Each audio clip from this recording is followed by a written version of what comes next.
হ্যাঁ বলুন। আমার এই আড়াই ভরির কনকনটা হারিয়ে গেছিল, 2.5 বছর বাদে পেয়েছি।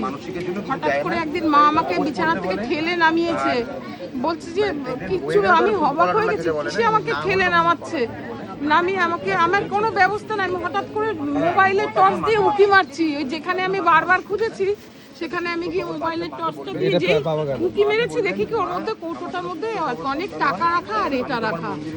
কতদিন পর? 2.5 বছর। তখন 1,72,000 টাকা দাম। মোবাইল থেকেই করেছিলেন? আমি এসেও বলতাম মাকে সবসময়, ডাক্তার আমার মোবাইলে আমি মানসিক করা কতদিনের মধ্যে আপনি ফিরে পেলেন? মানসিক আমি সবসময় ডাকতাম, কিন্তু যেভাবে বলেছি, কেঁদেছি, তার 3-4 দিনের মাথায় পেয়ে গেছি। একদিন কেঁদেছি যে মা কি হলো, ঘর থেকে আমি কি অপরাধ করেছি, এই শাস্তি আমার। এখন 1,72,000 টাকা সোনা, 2.5 ভরির এটা পাচ্ছি না কেন? তার 3-4 দিনের মধ্যে, বছর ধরে রিসিভ ছিল? 2.5 বছর ধরে পাচ্ছি না খুঁজে, খালি সব জায়গায় খুঁজি, জিজ্ঞেস করি এরকম। কোথা থেকে এসছো দিদি ভাই? আমি আগরপাড়া থেকে এসেছি। জয় মা। মাকে ভালো করে